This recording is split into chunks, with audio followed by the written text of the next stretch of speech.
I figured that going from Ki in the Dragon Ball series to Nen in its younger cousin of a series, Hunter x Hunter, would be a good way to highlight what I think Hunter x Hunter does right that Dragon Ball does wrong, because Nen is essentially Ki if you received an explanation to it. As far as the whole system goes, I'm only going to be covering much of the basics, because if I went into long-winded detail about everything about Nen, then we'd be here all day. If you want a more in-depth explanation on everything about Nen, then I'd advise watching 2Spooky's video explaining it if you have 30 minutes to spare and are interested enough. But with that out of the way, let's just get into it.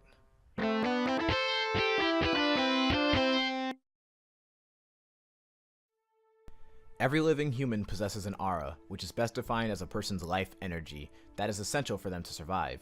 This aura slowly leaks away from a person as they age, which is what causes them to die. An ordinary person cannot see this aura leaking occur and thus are helpless in influencing its flow.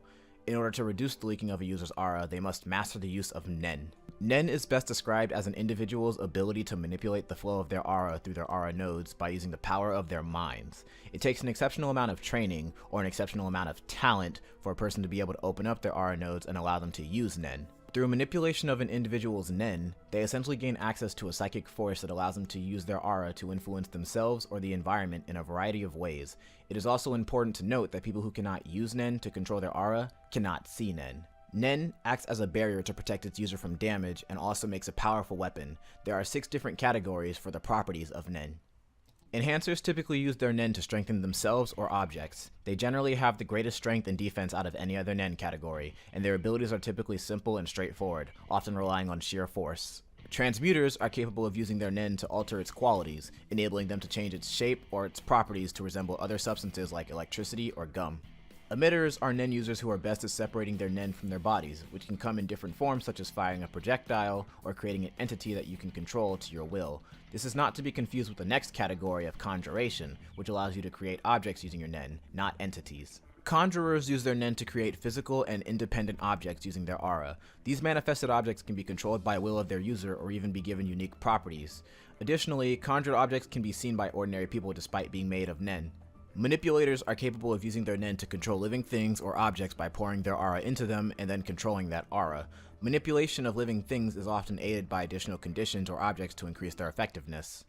And lastly, specialists are simply Nen users that have abilities that don't particularly fit in any other category. The abilities that they possess can range from stealing other Nen users' abilities, fortune telling, or even erasing their presence. Every Nen user is born with an affinity for a single category, which they naturally excel at, but they can learn how to use other categories of Nen through training. However, it is best for a Nen user to focus on improving and mastering their own category, which can take months to even years to become even remotely proficient at, especially without the help of a mentor to show you the ropes.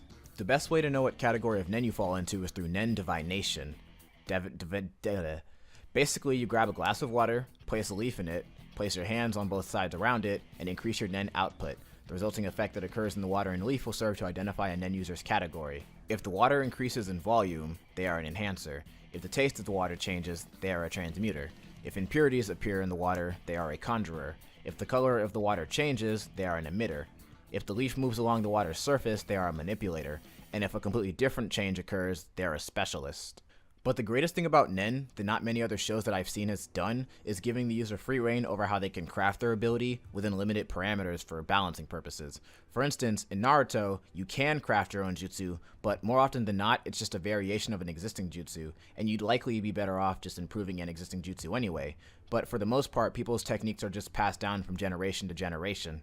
A lot of other shows have a similar method of handling their power medium, where characters learn their abilities and techniques from masters or through imitation.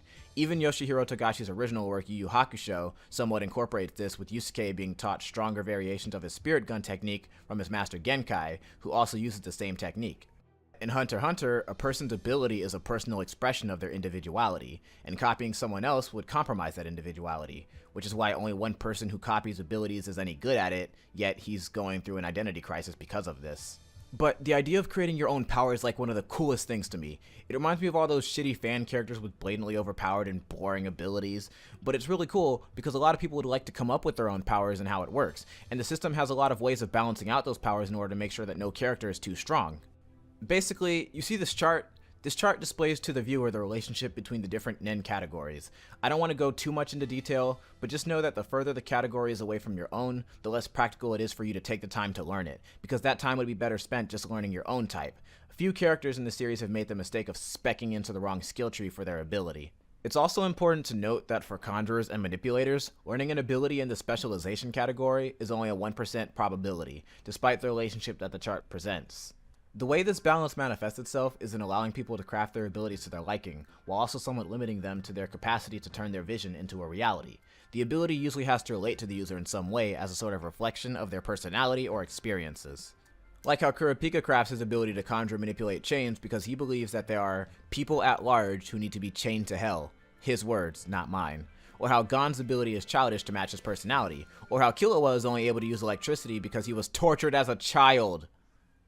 Okay, but I haven't even gotten into the part of Nen that really brings everything together. So Nen is heavily influenced by the mind of the user. That is why I described it earlier as a sort of psychic force, and that is why a user's ability is often a reflection of some aspect of their character. But one of the things that truly makes Nen great is its incorporation of a concept known as vows and limitations. You see, because Nen is a product of the mind, it responds and adheres to the goals, strengths, and desires of individual Nen users. Because of this, a Nen user can strengthen the effectiveness of their ability by setting a condition on their ability and swearing to it. The act of swearing to a condition is known as a vow.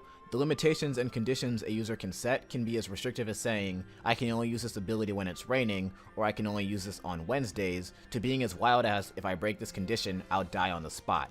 The more restrictive the condition and the more severe the consequence, the stronger an ability can become. It's kind of like if you limited yourself to cake once a year versus eating it twice a week. The cake you eat once a year will feel like it tastes much sweeter than the 8th cake of the month. Quite frankly, I love this concept so much because it goes a long way in explaining one of the biggest questions I always have with powers in other stories, and that question is, why? Why do ninjas have to use hand seals to perform different jutsus, and what does each individual hand seal even do? Why does Kamehameha have to be said whenever performing the technique, but like, not always? And why will casting certain spells kill its user? Because it's magic! Fuck you! So on and so forth. In Boku no Hero Academia, or My Hero Academia if you read the title card's English text, they kind of get away with explaining abilities as sorts of biological mechanisms, where the limitations of abilities tend to be a result of the user's own physical limitations, such as stamina or endurance. But it still doesn't explain why Uraraka has to say release every time she deactivates her zero gravity, or how someone responding to you causes them to become mind controlled, or how licking their blood causes them to become paralyzed. But because Nen is connected to the mind, which is basically known to set a lot of rules and restrictions on itself, like how a person can literally become sick just because they think they are, then it easily justifies why a person can only use an ability on Wednesdays, or why explaining to somebody how your ability works is required in order to activate it. It's actually brilliant when you think about it too, because it helps the mechanics of battles feel much more clear, since Togashi very clearly put thought into the medium to avoid inconsistencies as much as possible. Not that I'm saying that there are none. I mean, there isn't even much to say about it beyond that. This is my favorite power medium in any story because of how well it works within the story and how its mechanics are utilized in battles. It has so much potential that even now in the manga, new concepts are being introduced that don't contradict pre-established rules. Now that we've gotten all the mechanics out of the way, all that's left now is to talk about how Nen is utilized in the world and story. Nen is integral to the story in a variety of ways, because it is a reflection of a user's individuality. Learning how to use one's Nen properly is an important part of their growth as a person. It is also important to understand your limitations and even more about yourself, because for some people, the nature or properties of their Nen can change based on their circumstances they find themselves in. Gon, for instance, has a hard time controlling his anger without an outlet, and when he has all this pent-up aggression that he needs to get out of his system, it often manifests itself in him outputting abnormally large amounts of Nen even by his standards. Nen shapes many aspects of the world too, because most grand things that happen are influenced by Nen. Grand schemes can be accomplished by manipulation of others using Nen, tricks can be played on people, and lives can be ruined or changed as a result. It's really hard to go in depth about its impact on the story because for me, it's somewhat complicated in its simplicity. On the surface, it's just another type of superpower in fiction that pushes the story forward, but when you look at it deeper and see how a single man's life can be influenced by his religious devotion to Nen, and how Nen can serve to change people into greater versions of themselves, it becomes a much more nuanced medium. And truly, as a power medium, I think it best conveys that term far better than any series I have covered or plan to cover. A medium in which one's own individual power can be conveyed and expressed in a way that best suits them. Where quirks contribute to shape the aspects of an individual's character, Nen is shaped by the aspects of an individual's character. Where Ki is simply a means to an end in fighting and becoming stronger, Nen is integral not only to making its user stronger, but in making that individual a better version of themselves, or even in some cases a worse version of themselves. Sure, there are other power mediums out there that I plan to cover that are all great in their own right, but I don't feel that those many others do quite as well with their medium as Nen does, and that's what makes Nen an exceptional power medium, unrivaled by any system I have seen yet, in my opinion.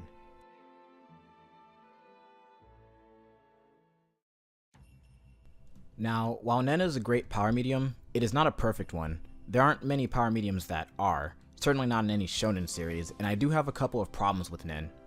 One of the first ones that instantly comes to mind is the concept of a specialist Nen user. Because specialists are basically any ability that doesn't fit into any other category, it becomes a catch-all to any ability that can't be explained by other categories, and it's somewhat of a cop-out. As far as I can see, if another existing type such as Transmuter didn't exist, then Hisoka's ability would have to be classified as a specialist ability, and this issue could have been fixed by adding more categories based on similarities of certain abilities that exist within the specialist type, or by just getting rid of the specialist type altogether, but then we'd miss out on some pretty interesting abilities, so the category has its strengths, it's not all that bad.